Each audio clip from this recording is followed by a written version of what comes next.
നമുക്ക് പുട്ട് സോഫ്റ്റായിട്ട് ഉണ്ടാക്കണത് എങ്ങനെയാണെന്നാണ് പറയാൻ പോണേ.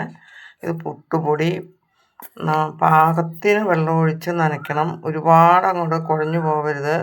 ഇങ്ങനെ പതുക്കെ പിടിക്കുമ്പോൾ പിടി വരാൻ പാകത്തിന് അങ്ങനെ നനച്ചതിന് ശേഷം നമുക്കിത് ജാറിലിടാം.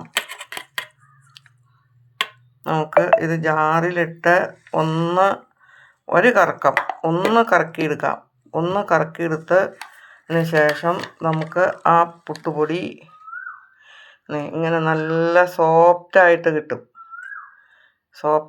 ഇനി ഇത് നമ്മൾ അരിപ്പയിലിട്ടിട്ട് അരിച്ചും കൂടെ എടുക്കുകയാണെങ്കിൽ കുറച്ചും കൂടെ സോഫ്റ്റ് ആവും. നല്ല പതുപതൂന്നുള്ള പുട്ട് കിട്ടും.